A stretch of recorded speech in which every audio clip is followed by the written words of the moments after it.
तो अगली बार जब आप हॉलीवुड मूवी देख के ताली बजाना जिसमें एक महान ब्रिटिशर हिटलर से शुरू हीरो की तरह लड़ रहा है, तो इस बात का जरूर ध्यान रखिएगा कि उस लड़ाई का जो खर्चा है वो आपके पूर्वजों की कमर तोड़ के निकाला गया था। अगली बार आपके सामने अगर कोई वेस्ट कंट्रीज का महिमा मंडन करे तो उससे ये जरूर पूछिएगा कि ईयर 1765 से लेके 1945 तक आगे चल के यही चीज इंडिया की हिस्ट्री को बदल के रख देती है। कुछ बिजनेस हाउसेस की हिस्ट्री पढ़ोगे जो लंबी लंबी बातें करते हैं कि हमारे ये बिजनेस मॉडल था, हमने इस तरीके से अपना बिजनेस बनाया।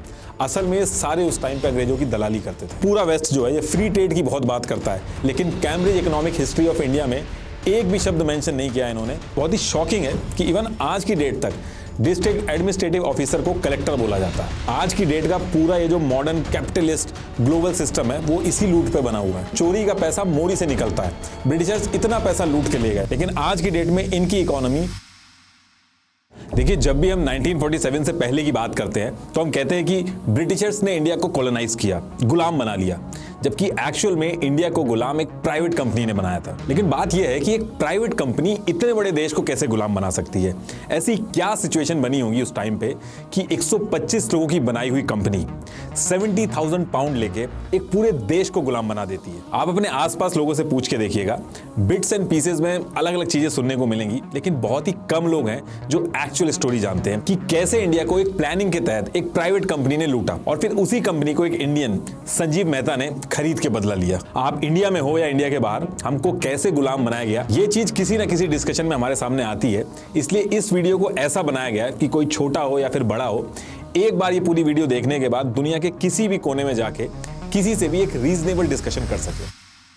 तो देखिए, इन सब चीजों की शुरुआत होती है ईयर 1599 में, जब स्पाइस यानी कि मसाले बहुत ही हाई वैल्यू कमोडिटी होते थे। ये जो ब्लैक पेपर यानी कि काली मिर्च वगैरह, इनकी इतनी मारामारी थी कि मर्चेंट इनको ब्लैक गोल्ड कहते थे, गोल्ड से कंपेयर किया जाता था। और उस टाइम पे स्पाइस ट्रेड पे डच का ज्यादा कंट्रोल था और ब्रिटेन के अंदर भी डच ही सप्लाई करते थे, इनकी मोनोपोली थी। अब ईयर 1599 के मिड में डच ब्लैक पेपर यानी कि काली मिर्च के ऊपर 5 शिलिंग्स बढ़ा देते हैं। शिलिंग उस टाइम की करेंसी थी। तो इस तरीके की मनमानी को लेकर ब्रिटिशर्स काफी नाराज हो जाते हैं और उसके एक महीने बाद यानी कि 24 सितंबर 1599 को 24 rich merchants city of London के हॉल स्ट्रीट में दिन के टाइम में इकट्ठा होते हैं और डिसाइड करते हैं कि डच जो है ये मनमानी कर रहे हैं, हमें अपना खुद का स्पाइस ट्रेड करना होगा। और फिर ये लोग 125 शेयर होल्डर्स को कन्विंस करके 72,000 पाउंड इकट्ठा करके एक कंपनी बनाते हैं जिसका नाम था the governor and company of merchants of London trading into the east Indies. तो कंपनी तो ये लोग बना लेते हैं, उसके बाद इनको अप्रूवल भी लेना था क्वीन एलिजाबेथ फर्स्ट से, क्योंकि ये लोग ऐसे ही डिसाइड करके दुनिया भर में ट्रेड नहीं स्टार्ट कर सकते थे।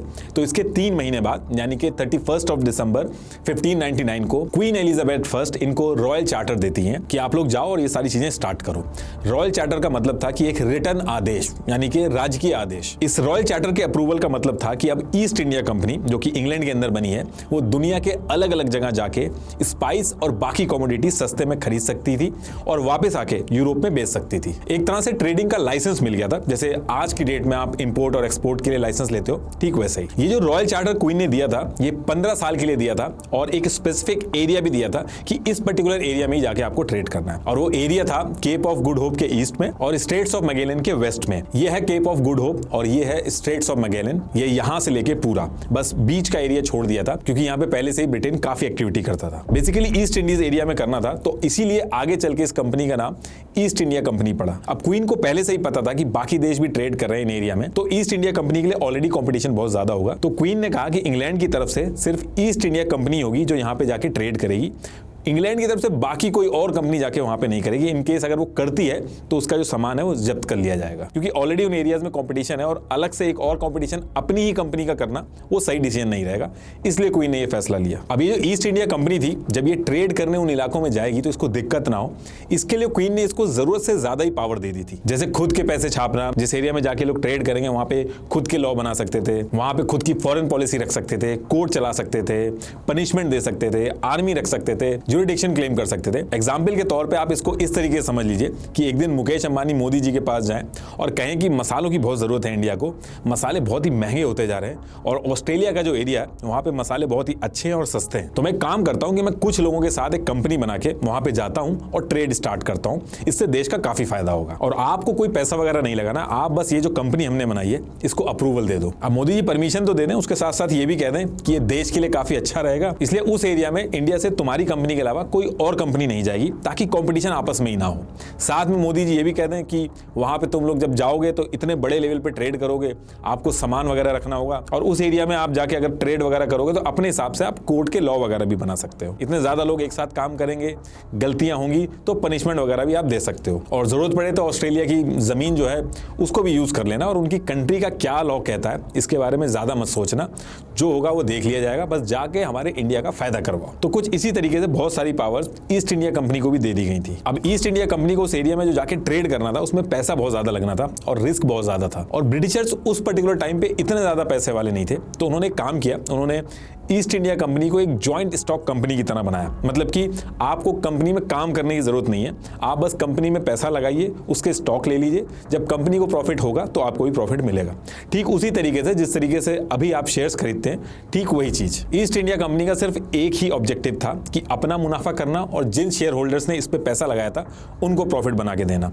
चाहे उसके लिए रूल टूटे या किसी का नुकसान हो या ह्यूमैनिटी का नुकसान हो, इससे उनको कोई मतलब नहीं था। और ये लोग रूल वगैरह तोड़ने में भी झिझक नहीं रहे थे, क्योंकि क्वीन का सपोर्ट था इन्हें। ईस्ट इंडिया कंपनी जो करने वाली थी इसमें काफी रिस्क था, इसलिए इनको वर्कर्स भी नहीं मिल रहे थे। तो इन्होंने शुरू में लंदन में जो न्यू गेट की जेल थी वहां से लोगों को उठाया, और कुछ लोगों को लंदन के बेडलैम लुनैटिक असाइलम से उठाया। अब ये सारी चीजें होने के बाद ये लोग शिप लेके इंडोनेशिया के पास मलुकू आइलैंड की तरफ निकलते हैं। और शुरू में इनका इंडिया के अंदर जाने का कोई प्लान नहीं था। मलुकू आइलैंड पे स्पाइस ट्रेड काफी होता था, लेकिन जब ये लोग यहाँ पहुंचते हैं तो इस एरिया में स्पेनिश, पोर्चुगीज और डच ट्रेडर्स पहले से ही ट्रेड कर रहे थे। डच ट्रेडर की यूनाइटेड ईस्ट इंडिया कंपनी उस एरिया की बहुत ही बड़ी कंपनी थी, इनकी आर्मी बहुत बड़ी थी। तो ईस्ट इंडिया कंपनी जब यहाँ पहुंचती है तो इनकी दाल गल नहीं पाती है, ऑलरेडी ये लोग काम कर रहे थे और इनको भगा दिया जाता है, और ये लोग वहां से फिर वापस इंग्लैंड आ जाते हैं। अब इसके बाद दोबारा से प्लान बनाते हैं उस एरिया में जाने का, लेकिन इस बार ये ट्राई करते हैं कि इंडिया में जाएंगे। अब इंडिया के अंदर जो पोर्चुगीज थे वो ईयर 1498 से ही ट्रेड कर रहे थे, लेकिन उसके बाद भी डिसाइड करते हैं कि इंडिया के अंदर जाके ये लोग ट्रेड करेंगे। तो ईयर 1608 को विलियम हॉकिंस, जो ईस्ट इंडिया कंपनी के डिप्लोमेट बने थे, उनको एक शिप दे दी जाती है जिसका नाम था हेक्टर, और इस शिप को लेके 24 अगस्त 1608 को ये पहली बार इंडिया के सूरत में पहुंचते हैं। अच्छा, इससे पहले कि मैं स्टोरी आगे कंटिन्यू करूं, इंडिया की क्या सिचुएशन थी उस टाइम पे, थोड़ा सा वो बता देता हूं, फिर कहानी पे वापस आएंगे। उस टाइम पे अगर साम्राज्य की बात करें इंडिया के अंदर, तो मुगल्स का साम्राज्य था, और मुगल्स पीक पे थे। मैक्सिमम जगह पे इंडिया के अंदर मुगल्स का ही रूल था। ये उस टाइम पे इंडिया था, और ये जो ग्रीन वाला पार्ट है ये पूरा मुगल एम्पायर था। मैक्सिमम एरिया पे मुगल्स रूल कर रहे थे, और नीचे जो कुछ एरिया था वहां पे बाकी राजा रूल कर रहे थे। अभी जो पूरा मुगल एम्पायर था, इसको जो हेड करता था उसको बादशाह कहते थे, और ये पूरा मुगल एम्पायर 12 सूबों में डिवाइडेड था, जिसको प्रोविंस कहते थे। जैसे आज की डेट में स्टेट्स होते हैं, तो इसी तरीके से वो डिवाइडेड था। प्रोविंस जो थे इनको सूबेदार यानी कि गवर्नर हेड करते थे, और गवर्नर का ये काम था जो लोकल पब्लिक वगैरह थी उनसे टैक्स वगैरह वो लेती थी, और जो मुगल एम्परर था उसको देती थी। तो इस तरीके से मुगल एम्पायर की जो आर्मी वगैरह थी वो मेंटेन होती थी। और जो ब्रिटेन था उस टाइम पे इंडिया के कंपैरेटिवली एक गरीब देश था। उस टाइम पे इंडिया को एक इंडस्ट्रियल पावर हाउस माना जाता था, और एक दो एरिया की बात नहीं थी। उस टाइम पे पूरी दुनिया में टेक्सटाइल मैन्युफैक्चरर था इंडिया। अभी जैसे चाइना पूरी दुनिया की मैन्युफैक्चरिंग का 28% हिस्सा पैदा करता है, उस टाइम पे इंडिया अकेले 25% करता था। अगर अभी भी आप ध्यान दोगे तो कई सारे क्लोथिंग के जो नाम थे, शॉल, पैजामा, खाकीज, कमरबंद, ये सब दुनिया भर में उसी टाइम पे फेमस हुए थे। और पूरे यूरोप की भी इकोनॉमी को आप जोड़ दो, उससे भी बड़ी इकोनॉमी थी इंडिया की। आज के स्टैंडर्ड से अगर हम कंपेयर करें तो $21 ट्रिलियन के बराबर थी। तो उस टाइम पे इकोनॉमिक पावर तो था ही इंडिया, इसके साथ साथ मुगल्स जो थे वो भी बहुत पावरफुल थे। तो इंडिया पूरे वर्ल्ड में उस टाइम पे एक सुपर पावर की तरह था। अब देखिए, इंडिया ने पिछले 75 सालों में अपने आप को टेक्नोलॉजी में काफी आगे बढ़ा लिया है, और हर चीज ऑनलाइन है, जैसे कि आधार कार्ड, पैन कार्ड और हजारों फायदेमंद गवर्नमेंट स्कीम्स। अगर आप इन सब के बारे में और जानना चाहते हैं तो अभी डाउनलोड करें सीखो ऐप। सीखो एक ऐसा ऐप है जहां पर आधार और पैन जैसे सरकारी डॉक्यूमेंट्स के साथ साथ share market, mobile tricks, photography, online businesses, English speaking, यहां तक कि ऑनलाइन अर्निंग और सोशल मीडिया पे ग्रो करने से जुड़ी बहुत सारी बातें भी जान सकते हैं। आज 50 लाख से भी ज्यादा यूजर्स सीखो ऐप से रोज कुछ नया सीख रहे हैं, तो आप भी इसे इंस्टॉल करके सीखना शुरू कीजिए। सीखो ऐप का पूरा फायदा उठाने के लिए आप सीखो प्लस मेंबर बन सकते हैं, और उसके लिए आपको पूरे पैसे देने की जरूरत नहीं है। आप यूज कर सकते हैं मेरा स्पेशल कूपन कोड NR49, जिससे आपको सीखो ऐप 199 की जगह सिर्फ 49 रुपए में मिल जाएगा।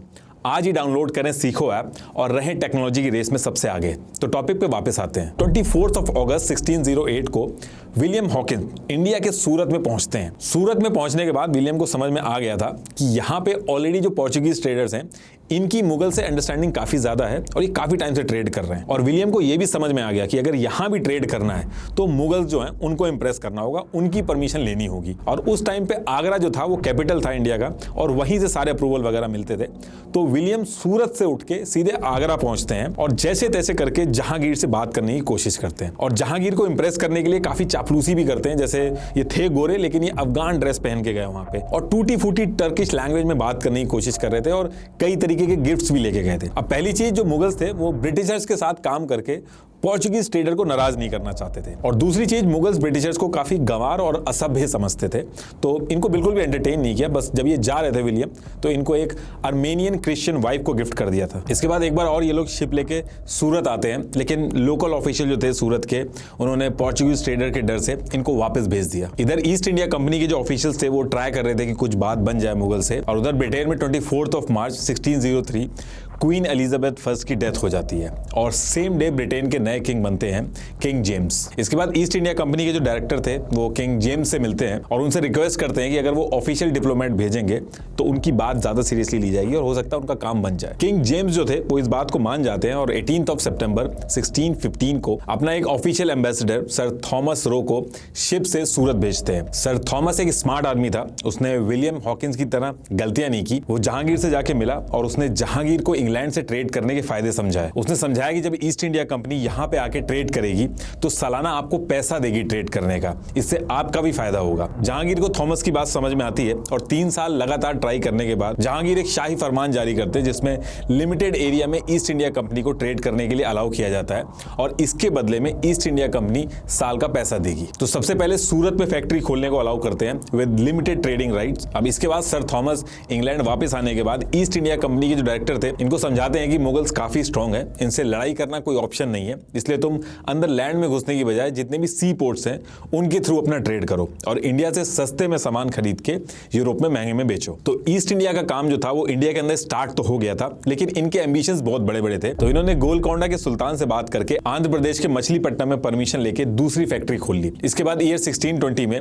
पटना में तीसरी कंपनी खोली, लेकिन वो चली नहीं तो 1 साल में बंद करना पड़ा उसको। ईस्ट इंडिया कंपनी को शुरू में इंडिया के अंदर ऑप्शंस कम मिल रहे थे, लेकिन आने वाले 20 साल तक इनको जहां जहां भी मौके मिले इन्होंने अपना जो ट्रेडिंग का वॉल्यूम था वो बहुत तेजी से बढ़ाया और जिस एरिया में थे वहां पे अपनी पकड़ बहुत मजबूत कर रहे थे, क्योंकि जहां जहां पे ये लोग ट्रेड स्टार्ट कर रहे थे वहां पे डेवलपमेंट भी हो रहा था, तो लोग भी उस एरिया में ज्यादा सेटल हो रहे थे। इसके बाद साल आता है 1640 और तब तक ये अपने पैर काफी जमा चुके थे। इनको रियलाइज हुआ कि विजयनगर एम्पायर जो है वो काफी कमजोर हो रहा है, तो ये लोग अभी तक तो कहीं भी लड़ाई वगैरह नहीं करते थे, बस एरिया देख के राजा को अलग अलग तरीके से लालच देते थे और ट्रेड करने के ऑप्शन देखते थे। तो सेम चीज इन्होंने विजयनगर के राजा के साथ भी की, कोई लड़ाई झगड़ा नहीं किया, उनको कन्विंस करा कि उनका कैसे फायदा हो सकता है और उस एरिया में जाके ट्रेड करने की बात करी। और फायदे की बात सुनकर राजा ने इनको 3 माइल्स लॉन्ग एक एरिया दे दिया और ये जो एरिया था एक फिशिंग विलेज था जिसको मद्रासपट्टनम कहते थे। देखिए, राजा एरिया इसलिए देते थे क्योंकि इतने सारे आदमी इन्वॉल्व होते थे ट्रेड करने में, तो एक एरिया डिसाइड करके उनके रहने वगैरह का जो इंतजाम होता था वो सेपरेट कर दिया जाता था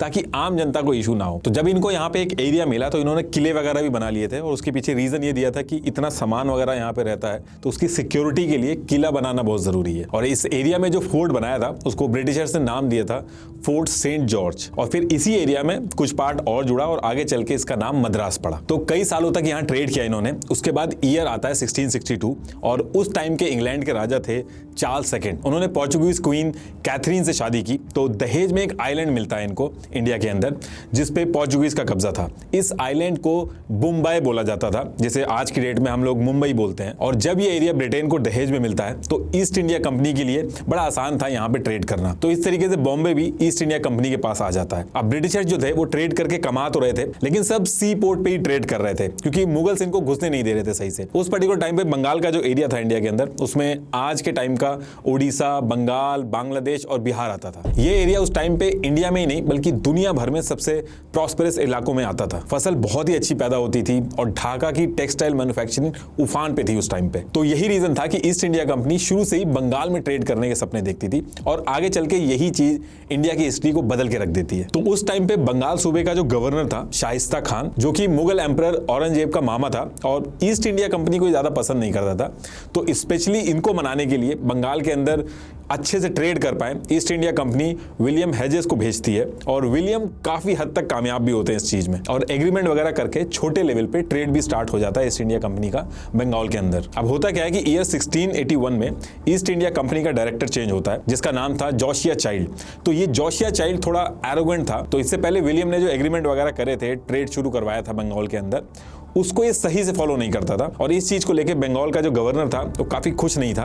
तो उसने टैक्स को 2% से बढ़ा के 3.5% कर दिया था। जोशिया चाइल्ड थोड़ा अकड़ू किस्म का था, उसने इसको मानने से मना कर दिया और धमकी भी दी कि अगर इस तरीके से आप टैक्स वगैरह बढ़ाओगे तो हम टैक्स भी नहीं देंगे और चित्तागोंग को भी कैप्चर कर लेंगे। लेकिन जो गवर्नर था वो इनकी सुनता नहीं है और टैक्स अप्लाई कर देता है और ये सारी चीजें ईयर 1686 में चल रही थी और जोशिया इतना ज्यादा गुस्सा हो जाते हैं कि इस चीज को लेके वो अटैक करने की सोचते हैं और लंदन से 19 वॉरशिप, 200 कैनन्स और 600 सोल्जर्स बुला के मुगल्स के ऊपर अटैक कर देते हैं। ये पहली बार हुआ था जब ईस्ट इंडिया कंपनी ने लालच या फिर धोखाधड़ी के अलावा डायरेक्ट वॉर करी थी। लेकिन मुगल्स बहुत ही ज्यादा स्ट्रांग थे, उन्होंने ईस्ट इंडिया कंपनी को बुरी तरीके से हरा दिया और इनके जो लोग काम करते थे उनको सूरत और ढाका में कैदी बना दिया था और जो इनकी फैक्ट्रीज थी हुगली, पटना, कासिम बाजार, मसूलीपट्टनम और विशाखापट्टनम में, इन सारी फैक्ट्रीज को अपने कब्जे में कर लिया और सूरत की फैक्ट्री को बंद कर दिया और बॉम्बे में ये जो ट्रेड कर रहे थे उस पर कब्जा कर लिया। और ये वो टाइम था जब ईस्ट इंडिया कंपनी को समझ में आ गया था कि उन्होंने बहुत ही भारी गलती कर दी है। इतने सालों की मेहनत उनकी सब पानी में चली गई थी। लेकिन बहुत शातिर थे, इन्होंने ईगो नहीं दिखाया बल्कि माफी मांगना चालू किया, यहां तक कि पैरों तक में पड़ गए। कई सालों तक माफी मांगी। ये उस टाइम की फ्रेंच पेंटिंग बनी थी जिसमें औरंगजेब से माफी मांग रहे हैं। अब मुगल्स को भी जो ट्रेड से टैक्स का पैसा आता था उसकी आदत लग चुकी थी और फिर इसके कुछ साल बाद ईयर 1690 में इनको माफ कर दिया जाता है, लेकिन 1.5 लाख रुपीस का जुर्माना लगा दिया जाता है। और इस पर्टिकुलर टाइम के बाद ईस्ट इंडिया कंपनी चुपचाप कई सालों तक ट्रेड करती रहती है और सही टाइम का वेट करती है। अब साल आता है 1707 और इस साल औरंगजेब की जो है वो डेथ हो जाती है। अब इनकी डेथ के बाद मुगल एम्परर जो था वो बहुत वीक पड़ जाता है और back to back emperor change हो रहे थे। औरंगजेब के बाद आजम शाह आए, मुगल एम्परर बने वो, फिर कुछ टाइम बाद शाह आलम फर्स्ट आए, फिर वो मुगल एम्परर बने, फिर जहांगीर शाह आए और उसके बाद फिर फारूक सियार एम्परर बने। अगले 10 साल तक यही सब चलता रहता है और मुगल एम्पायर बहुत ही ज्यादा वीक हो गया होता है। अब इसके बाद ईयर आता है 1717 और उस टाइम पे मुगल एम्परर थे फारूक। अब जैसे कि मैंने बताया था कि ईस्ट इंडिया कंपनी शुरू से ही बंगाल के अंदर ट्रेड करना चाहती थी क्योंकि यहां से ट्रेड करके लोग बहुत ज्यादा कमाते थे। अब इस चीज के लिए इन्होंने एम्परर फारूक को बैक टू बैक गिफ्ट भिजवाना चालू किया और एक William Hamilton east India company का एक सर्जन था, उसने फारूक की कोई एक बीमारी भी सही कर दी थी। अब इस चीज से फारूक जो था वो बहुत ही इंप्रेस हुआ और ईस्ट इंडिया कंपनी की रिक्वेस्ट पे फारूक ने बंगाल के सूबेदार यानी गवर्नर को फरमान भेजा कि east India company free trade करेगी, मतलब कि जो इंपोर्ट और एक्सपोर्ट होंगे उसके ऊपर अलग से टैक्स नहीं जाएगा और जो सालाना टैक्स जाता था वो जाएगा। मतलब कि जो इंपोर्ट एक्सपोर्ट सामान इधर से उधर जो जाता है उस पर टैक्स नहीं लगेगा, अब वो फ्री में करेंगे। लेकिन जो एनुअल टैक्स जाता था उसकी पेमेंट जो 3000 रुपए थी वो ये देते रहेंगे। इसको दस्तक भी कहा जाता था उस टाइम पे। तो ईस्ट इंडिया कंपनी के चीफ ऑफ फैक्ट्री जो थे उनको ये भी परमिशन मिल गई थी कि ये बिना किसी चेकिंग के इधर से उधर सामान ट्रांसफर कर सकते थे। बंगाल के जो गवर्नर थे उनको ये सारी चीजें ठीक नहीं लग रही थी, लेकिन वो मुगल एम्पायर से जुड़े हुए थे तो उनको मानना पड़ा। अब देखिए, जैसे मैंने शुरू में बताया था कि पूरा मुगल एम्पायर जो था वो सूबों में बटा था, यानी कि प्रोविंस में बटा हुआ था और हर सूबे यानी प्रोविंस को गवर्नर संभालते थे। तो जब मुगल एम्पायर वीक पड़ने लगा और राजा टिकते नहीं थे तो इनमें से कई सारे सूबे थे वो मुगल एम्पायर से अलग हो गए, यानी कि इंडिपेंडेंट होके एज अ किंगडम ऑपरेट करने लगे और जो गवर्नर थे वो अपने आप को नवाब बना लिया था उन्होंने। अब ऐसे बंगाल के जो गवर्नर थे उन्होंने भी खुद को इंडिपेंडेंट कर दिया था, नवाब घोषित कर दिया था। लेकिन उसके बाद भी वो मुगल एम्पायर जो था पूरा उसको टैक्स देते थे, जैसे बाकी कुछ थे सूबे उन्होंने टैक्स देना तक बंद कर दिया था। तो टैक्स बंद होने की वजह से जो मुगल एम्पायर था वो फाइनेंशियली वीक हो रहा था और इसी बीच में जो मराठा सिख थे उन्होंने भी मुगल्स के ऊपर अटैक किया और काफी सारा एरिया जो था वो अपने पास रख लिया था। और इसके साथ साथ दिल्ली के आसपास मुगल आर्मी के पश्तून, मर्सरीज, रोहिलास थे, उन्होंने अपनी खुद का किंगडम बना लिया था। ऐसे कर करके सारे छोटे छोटे किंगडम बन गए थे। ईयर 1707 में औरंगजेब की जब डेथ हुई थी तो उससे पहले ये मैप था और मरने के बाद आगे चल के इतने मुगल रूल्ड एरिया बचे थे। मुगल का पूरा खजाना खाली हो गया था। मुगल एम्पायर के पास रेवेन्यू का एक ही सोर्स बचा था, वो था बंगाल। सिर्फ बंगाल से ही टैक्स रेवेन्यू आता था, बाकी सब जगह से बंद हो गया था और वो सब इंडिपेंडेंटली काम कर रहे थे अपना। अब इसके बाद होता क्या है कि ईयर 1756 में बंगाल के जो नवाब थे अलीवर्दी खान, इनकी डेथ हो जाती है और बंगाल के नए नवाब बनते हैं सिराजुद्दौला। ये काफी स्ट्रिक्ट रूलर थे, इनको ब्रिटिशर्स की एक्टिविटी से बहुत ज्यादा दिक्कत थी। इनकी मेन 3 दिक्कतें थी। पहली तो ये थी कि जो ईस्ट इंडिया कंपनी है ये बंगाल के अंदर अपने मन मुताबिक ट्रेड के नाम नाम पे जगह जगह पे किले बना रही थी। दूसरी दिक्कत ये थी कि मुगल एम्परर को ईस्ट इंडिया कंपनी खुश कर करके गिफ्ट पहुंचा पहुंचा के पॉलिसीज का गलत यूज कर रही थी। और तीसरी दिक्कत ये थी कि जो पूरा बंगाल एम्पायर था उसके अंदर जो ऑफिशियल्स थे जिनको सिराज भगा देते थे या फिर जो बागी हो जाते थे उनको ईस्ट इंडिया कंपनी अपने पास रख लेती थी। अब इन सब चीजों को लेकर सिराज ने ईस्ट इंडिया कंपनी को कई बार समझाया, लेकिन ईस्ट इंडिया कंपनी नहीं मानती है। तो एक दिन सिराज क्या करते हैं कि 30,000 सोल्जर्स की आर्मी को लेके ईस्ट इंडिया कंपनी की जो फैक्ट्री थी कलकत्ता के अंदर उस पर कब्जा कर लेते हैं और उनके जो वर्कर थे उनको एक काल कोठरी जहां पे अंधेरा था बिल्कुल वहां पे बंद कर देते हैं और नेक्स्ट डे उनकी डेथ हो जाती है। और इसके साथ साथ ये जो फोर्ट्स वगैरह बनाए थे ब्रिटिशर्स ने उनको ये सब अपने कंट्रोल में ले लेते हैं। अब बंगाल जो था वो ईस्ट इंडिया कंपनी शुरू से अपने कंट्रोल में रखना चाहती थी और सिराज ने जो झटका ईस्ट इंडिया कंपनी को दिया था वो पहली बार ईस्ट इंडिया कंपनी को मिला था। इससे पहले ईस्ट इंडिया कंपनी कभी लालच देके, कभी चापलूसी करके, कुछ गिफ्ट भिजवा के, पैसे का यूज करके अपना काम निकाल लेती थी, लेकिन यहां पे पहली बार ऐसा हुआ था जब ईस्ट इंडिया कंपनी को डायरेक्ट लड़ाई में उतरना पड़ा। तो साउथ में जो ईस्ट इंडिया कंपनी जहां पे बसी हुई थी वहां से रॉबर्ट क्लाइव जो थे उनको भेजती है कि ये जो सिराज ने किया है इसको वहां पे जाके आप सही करके आओ, क्योंकि ये बहुत ही मुनाफे वाली जगह है तो इसको हम छोड़ नहीं सकते। और यहां पे भी ईस्ट इंडिया कंपनी ने डायरेक्ट लड़ाई करने की बजाय काफी पॉलिटिक्स खेली। मीर जाफर जो सिराज के आर्मी कमांडर थे वो खुद राजा बनना चाहते थे। दूसरी चीज वहां पे एक जगह सेट करके एक आदमी था, वो बहुत ही रिच था, वो लोन वगैरह देता था, तो जिसको डर था कि सिराज शायद उस पर हमला कर देगा। तो इन दोनों से रॉबर्ट क्लाइव मिलते हैं और दोनों से मिलके लालच वगैरह देके अपनी तरफ कर लेते हैं। जैसे मीर जाफर को कहा कि ये लड़ाई खत्म होने के बाद उनको राजा बना दिया जाएगा और जगत सेठ जो थे वो इस पूरी लड़ाई में जितना भी पैसा लग रहा था वो सारी फंडिंग जगत सेठ कर रहे थे। अब इसके बाद डेट आती है 23 जून 1757 और वॉर शुरू होती है।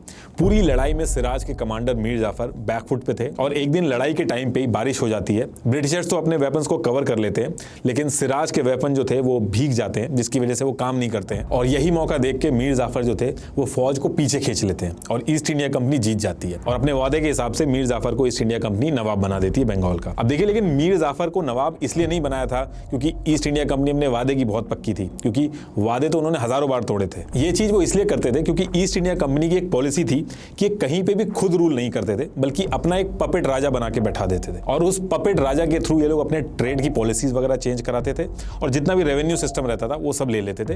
कुल मिला के सारी रिसोर्सेज और पैसे पे इनका कंट्रोल रहता था और लोगों को संभालने के लिए ये लोग राजा रख देते थे, क्योंकि अगर ये खुद राज करते थे उनको पूरे राज्य का एडमिनिस्ट्रेशन संभालना पड़ता जिसमें बिल्कुल भी इंटरेस्टेड नहीं थे। आज इसने चोरी कर दी, कल को उसने इसको मार दिया और वैसे भी अगर रातों रात कोई गोरा अगर राजा बन के बैठ जाएगा तो ये भी हो सकता है जो वहां की लोकल जनता है वो रिवॉल्ट भी कर सकती है। तो इन सारी चीजों से बचने के लिए हमेशा ये लोग अपना पपेट राजा बैठाते थे, खुद रूल नहीं करते थे। ब्रिटिशर्स अपना सारा पैसा और फोकस उस पर्टिकुलर एरिया का जो रिसोर्सेज थे और जो पैसा था और जो टैक्स था उसको लूट के अपनी तरफ लाने में रखते थे। लूट ये जो वर्ड है जो अभी आप डिक्शनरी में पढ़ते हो ये उसी टाइम पे इजाद हुआ था ब्रिटिशर्स की वजह से। अब इसके बाद ईस्ट इंडिया कंपनी ने बंगाल पे फाइन लगाया 3 करोड़, अभी के हिसाब से आप देखोगे तो 3000 करोड़ के करीब होगा।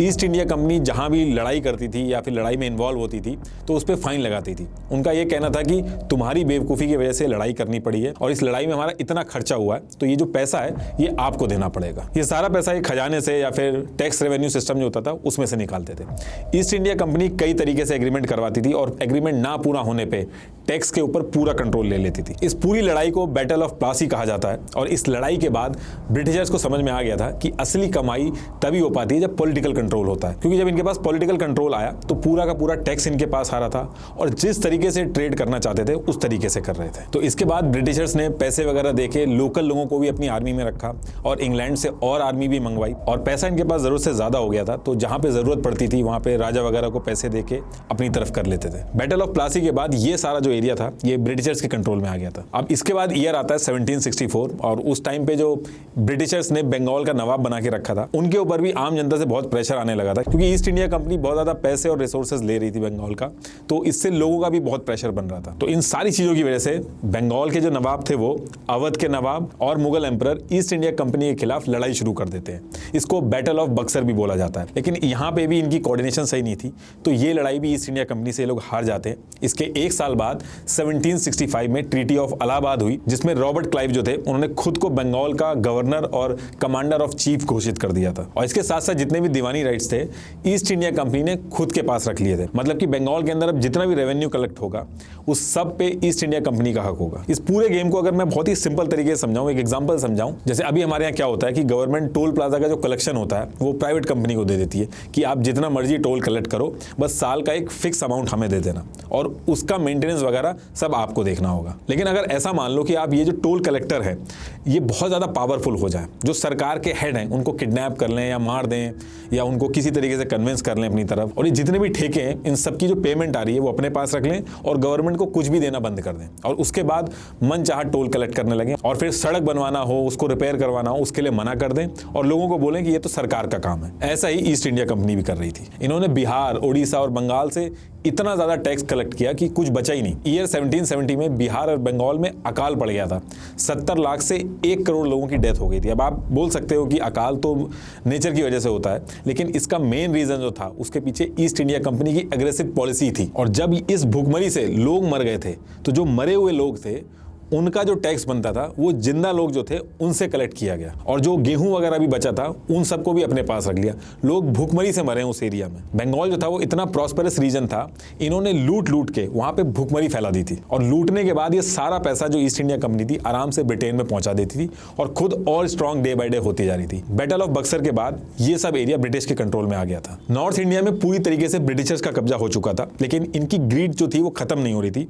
बाकी जो साउथ का एरिया था वहां पे भी कैसे कब्जा किया जाए, वहां का जो ट्रेड है उसको भी अपने कंट्रोल में कैसे लिया जाए, इन सब चीजों में इनका दिमाग चल रहा था। तो देखिए ये जो है ये है मैसूर, और ये जो सी साइड है इसको मलाबार कोस्ट कहते हैं, और यहां से ट्रेड होता था। और मैसूर के जो राजा थे वो इस पे कंट्रोल करते थे, और इस एरिया पे, और ये जो पोर्ट है जो मैंने मलाबार कोस्ट बताया, इस पे ब्रिटिशर्स की नजर थी। मैसूर के राजा थे हैदर अली और उनके बेटे थे टीपू सुल्तान। ये लोग ईस्ट इंडिया कंपनी की कोई भी एक्टिविटी मैसूर के एरिया में नहीं चलने देते थे, और इन सारी चीजों की वजह से जो ईस्ट इंडिया कंपनी थी वो मलाबार कोस्ट से ट्रेड नहीं कर पा रही थी। अब इसके पीछे एक तो रीजन ये था कि जो मैसूर का किंग था उसको ईस्ट इंडिया कंपनी की हरकतों के बारे में पता था, और दूसरी चीज ये थी कि इस कोस्ट से, जो मलाबार कोस्ट था, यहां से ये राजा फ्रेंच कंपनीज के साथ ट्रेड करता था, तो वहां पे कन्फ्लिक्ट होता, इसलिए ब्रिटिशर्स को ये लोग दूर रखते थे। और यही सारी चीजों की वजह से 1761 में वॉर हुई मैसूर किंगडम में और ईस्ट इंडिया कंपनी के बीच में। इसमें हैदर अली ने ईस्ट इंडिया कंपनी को बुरी तरीके से हरा दिया। फिर 1780 में फिर से वॉर हुई, इसमें फ्रेंच ने भी मदद की थी। तो हैदर अली, उनके बेटे थे टीपू सुल्तान, और इस वॉर के बीच में ही हैदर अली की डेथ हो जाती है। तो उसके बाद टीपू सुल्तान राजा बनते हैं और ईयर होता है 1783। अब क्योंकि ये सारा लड़ाई के बीच में हुआ था, तो इस पर्टिकुलर लड़ाई में टीपू सुल्तान के हाथ से काफी एरिया निकल जाता है जो कि ईस्ट इंडिया कंपनी को चला जाता है। उसके बाद एग्रीमेंट हो जाता है। लेकिन टीपू सुल्तान को पता था कि ये लड़ाई जो ईस्ट इंडिया कंपनी से है ये दोबारा फिर से होगी, और इस बार वो तैयारी करना शुरू कर देते हैं। टीपू सुल्तान एक मॉडर्नाइज्ड टेक्नोक्रेट थे। वो फ्रेंच से नए नए वेपन इंपोर्ट करने लगे और अपनी आर्मी को काफी मॉडर्नाइज किया। और इधर ईस्ट इंडिया कंपनी भी प्लान कर रही थी टीपू सुल्तान के ऊपर अटैक करने का, और इस बार जब अटैक करती है ईस्ट इंडिया कंपनी, मराठा और हैदराबाद के जो निजाम थे उनसे सपोर्ट लेती है और उसके बाद हमला करती है। मैसूर किंगडम की जो सबसे बड़ी सिटी थी उस पर कब्जा कर लेती है, और टीपू सुल्तान के जो दोनों बच्चे थे उनको अपने पास रख लेती है। और उसके बाद ईस्ट इंडिया कंपनी कहती है कि जब तक टीपू सुल्तान आधा साम्राज्य ईस्ट इंडिया कंपनी को नहीं दे देंगे, और ये जो बार बार इनको लड़ाई करनी पड़ रही है, इसका जो फाइन है 3 करोड़ रुपए, यानी कि आज के हिसाब से 3,500 करोड़ होगा, इतना फाइन अगर नहीं दे देती है तब तक बच्चों को वो नहीं छोड़ेंगे। लेकिन टीपू सुल्तान इन सारी बातों में से कोई सी भी बात नहीं मानते हैं, और मदद वगैरह के लिए कई जगह पे बात भी करते हैं अपने आसपास के किंगडम में, लेकिन बात नहीं बनती है। और इसके बाद east India company final attack करती है और उनकी डेथ हो जाती है। ईस्ट इंडिया कंपनी ने टीपू सुल्तान के खजाने से लगभग 2 मिलियन यूरो, आज की डेट का अगर हम हिसाब लगाएं तो 1800 करोड़ का गोल्ड होगा, ये लिया था। ज्वेलरी, बाकी वैल्यूएबल आइटम लूटे। इसके बाद ईयर 1803 में ईस्ट इंडिया कंपनी ने मुगल कैपिटल दिल्ली पे भी कब्जा कर लिया, और तब तक मुगल सल्तनत एकदम खत्म भी हो चुका था।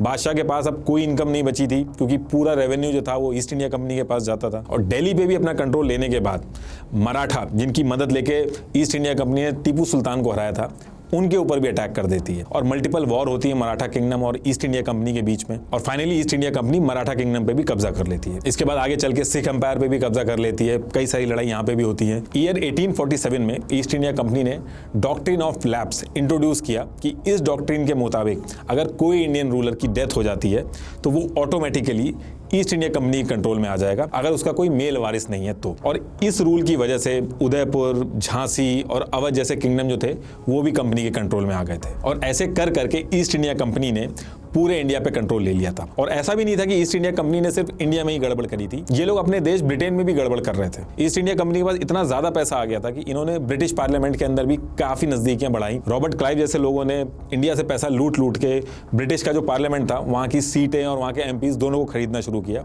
और पैसा खिला खिला के इन्होंने गवर्नमेंट के साथ मिलकर कई सारे प्रोजेक्ट अपने हिसाब से चलवाए। लेकिन धीरे धीरे ब्रिटिश गवर्नमेंट को भी ये चीज समझ में आने लगी और कुछ टाइम के बाद कंपनी के ऊपर पार्लियामेंट्री इन्वेस्टिगेशन बैठ जाती है और कंपनी के ऊपर इनसाइडर ट्रेडिंग और ब्राइबरी के केस लगते हैं और इस कंपनी को हटा दिया जाता है। अब इसके बाद ईयर 1858 में British government of India act लेके आती है, जिसके बाद इंडिया जो था, जिसको ईस्ट इंडिया कंपनी इधर उधर तरीके से ट्रेड कर रही थी, इंडिया को ब्रिटिश एम्पायर का पार्ट बना देती है। अब इस एक्ट के आने के बाद ईस्ट इंडिया कंपनी की जो पावर थी उनको खत्म कर दिया गया। अब डायरेक्टली जो ब्रिटिश गवर्नमेंट थी वो इंडिया को कंट्रोल कर रही थी और ब्रिटिश क्राउन ने इंडिया के पूरे एडमिनिस्ट्रेशन को टेक ओवर कर लिया। और इससे पहले ईस्ट इंडिया कंपनी की जितनी भी टेरिटरी थी, रेवेन्यू, पोजेशन, सब कुछ ब्रिटिश क्राउन के अंडर में आ गया था। देखिए, अगर शॉर्ट में समझाऊं तो ईस्ट इंडिया कंपनी ने एक प्लान तरीके से डाका डाला था। इन्होंने जितनी भी जीत हासिल करी सब धोखेबाजी, रिश्वत और फर्जी डॉक्यूमेंट्स बना के करी। जिनके साथ भी अलायंस किया इन्होंने उनको खुद ही बाद में जाके मारा। पहले ईस्ट इंडिया कंपनी आई, जब पूरा प्लेटफॉर्म तैयार हो गया तो ईस्ट इंडिया कंपनी को हटा दिया गया और ब्रिटिश गवर्नमेंट पिक्चर में आ जाती है और वो फिर इंडिया के ऊपर कंट्रोल करती है। इंडियन इकोनॉमिस्ट उस्ताद पटनायक की एनालिसिस के हिसाब से ईस्ट इंडिया कंपनी और उसके बाद ब्रिटिश सरकार ने इंडिया की वेल्थ से $45 ट्रिलियन लगभग 200 साल में लूटा। अगर इसको आज के कॉन्टेक्स्ट में देखा जाए तो ब्रिटेन की अब की जीडीपी जो है वो $3 ट्रिलियन की है। ईस्ट इंडिया कंपनी और बाद में ब्रिटिश गवर्नमेंट ने इंडिया की वेल्थ को तो लूटा ही, साथ में इंडिया की जो फॉरेन एक्सपोर्ट अर्निंग आती थी उनको भी लंदन भेजना चालू कर दिया था। अब इन सारी वजह से इंडिया के पास मशीनरी, कोई टेक्नोलॉजी इंपोर्ट करनी हो, इन सब के लिए $1 भी नहीं बचा था। इंडिया अपने आप को मॉडर्नाइज ही नहीं कर पाया। ब्रिटिशर्स ने बहुत ही भारी लूट मचाई इंडिया के अंदर। ये अपने आप में बहुत ही शॉकिंग है कि इवन आज की डेट तक डिस्ट्रिक्ट एडमिनिस्ट्रेटिव ऑफिसर को कलेक्टर बोला जाता है। ये ब्रिटिशर्स के टाइम पे कलेक्टर वर्ड यूज होता था, जिन्होंने टैक्स ले लेके भुखमरी पे लाके खड़ा कर दिया था। ईस्ट इंडिया कंपनी ने खुली लूट की, लेकिन एक बहुत ही प्रोफेशनल तरीके से। पहले इन्होंने आम जनता का टैक्स बढ़ा के 3 गुना कर दिया, फिर उनके ही टैक्स के पैसे से उनका ही सामान खरीदा और फिर आगे चल के ब्रिटेन में एक्सपोर्ट कर दिया। मतलब कि इतने सालों में ईस्ट इंडिया कंपनी ने जो भी इंग्लैंड में भेजा वो सब फ्री में भेजा, हमसे पैसे लेके हमसे ही खरीदा और फिर उसको उठा के अपने देश भेज दिया। अब एक आम किसान और आम जनता इस चीज को समझ ना पाए उस टाइम पे, इसलिए इन्होंने 2 डिपार्टमेंट बनाए थे। टैक्स कलेक्ट करने के लिए अलग से ऑफिस था, अलग डिपार्टमेंट था, और एक आम जनता से और किसान से सामान खरीदने के लिए अलग डिपार्टमेंट था, वो इनसे सामान खरीदता था ताकि ये सारी चीजें एथिकल लगे। आज भी अगर आप देखोगे तो इसको अलग अलग बिजनेस मॉडल से रिलेट करके इसको समझाने की कोशिश करते हैं, लेकिन असल बात यह है कि ये खुली लूट चल रही थी इंडिया के रिसोर्सेज की। सिर्फ कुछ ही इंडियंस थे जिनको फायदा हुआ, वो बस वही इंडियंस थे जिन्होंने इनकी लूट में दलाली की और इनके सामने झुक गए। इवन आज की डेट में अगर आप कुछ बिजनेस हाउसेस की हिस्ट्री पढ़ोगे जो लंबी लंबी बातें करते हैं कि हमारे ये बिजनेस मॉडल था, हमने इस तरीके से अपना बिजनेस बनाया, असल में सारे उस टाइम पे अंग्रेजों की दलाली करते थे। आज की डेट का पूरा ये जो मॉडर्न कैपिटलिस्ट ग्लोबल सिस्टम है वो इसी लूट पे बना हुआ है। इंडिया से पैसा लूट लूट के ब्रिटेन ने नॉर्थ अमेरिका और यूरोप में इन्वेस्ट किया, वहां पे रेलवेज, रोड, फैक्ट्रीज बनवाई। कॉलोनियलिज्म के टाइम पे जितनी भी वॉर ब्रिटेन ने लड़ी, चाहे वो फर्स्ट वर्ल्ड वॉर हो, चाहे वो सेकंड वर्ल्ड वॉर हो, इन सब का खर्चा उन्होंने इंडिया के ऊपर डाल दिया और फिर उसको कर्ज दिखा के सालों तक यहां से रेवेन्यू और इंटरेस्ट लेता रहा। तो अगली बार जब आप हॉलीवुड मूवी देख के ताली बजाना जिसमें एक महान ब्रिटिशर हिटलर से शूर हीरो की तरह लड़ रहा है, तो इस बात का जरूर ध्यान रखिएगा कि उस लड़ाई का जो खर्चा है वो आपके पूर्वजों की कमर तोड़ के निकाला गया था। आज की डेट में सबको सिखाया जाता है कि यूरोप और अमेरिका के देश इसलिए एडवांस बने क्योंकि वो बहुत ही इनोवेटिव थे। हमारे यहाँ से भी जो लोग बाहर पढ़ने जाते हैं या बाहर के राइटर्स को पढ़ते हैं, वो इस चीज को बड़ी आसानी से मान लेते हैं कि ये लोग हमसे ज्यादा इनोवेटिव हैं। लेकिन देखिए, जो असली हिस्ट्री है ना, वो ना तो इंडियन स्टूडेंट्स को पढ़ाई जाती है और ना ही ब्रिटिशर्स के बच्चों को पढ़ाई जाती है। आज की डेट में पूरा वेस्ट जो है ये फ्री ट्रेड की बहुत बात करता है, लेकिन Cambridge economic history of India में एक भी शब्द मेंशन नहीं किया इन्होंने कि ईयर 1700 से 1846 के बीच में एशियन टेक्सटाइल के खिलाफ इन्होंने कितनी कड़ी पॉलिसी अपना रखी थी। अगली बार आपके सामने अगर कोई वेस्ट कंट्रीज का महिमा मंडन करे तो उससे ये जरूर पूछिएगा कि ईयर 1765 से लेके 1945 तक इंडिया की जो एक्सपोर्ट सरप्लस अर्निंग थी उसका क्या किया इन्होंने। ये सारी चीजें ये लोग लिखते क्यों नहीं अपनी बुक्स में। आजादी के बाद इवन आज की डेट तक इंडिया जिन दिक्कतों में फंसा हुआ है उनमें से ज्यादातर का जो सेंटर है वो ब्रिटिश राज ही है, चाहे वो हमारा करप्ट सिस्टम हो, इनफेक्टिव जुडिशियल सिस्टम हो, पुलिस का अत्याचार हो या फिर रिलीजन का इशू हो। एक कहावत है कि चोरी का पैसा मोरी से निकलता है। ब्रिटिशर्स इतना पैसा लूट के ले गए, लेकिन आज की डेट में इनकी इकोनॉमी फटेहाल हो गई है। वहीं इंडिया इतना पैसा लुटवाने के बाद भी दोबारा से ट्रैक पे आ रहा है। और रही बात ईस्ट इंडिया कंपनी की, तो आज की डेट में एक इंडियन संजीव मेहता ने इसको खरीद लिया है और आज की डेट में ये कंपनी लग्जरी टी, कॉफ़ी वगैरह ये सब बनाती है। लास्ट में एक बार फिर से आपको बता दूं, सीखो ऐप का लिंक मैंने डिस्क्रिप्शन में दे दिया है, वहाँ से आप इंस्टॉल कर सकते हैं। Thank you.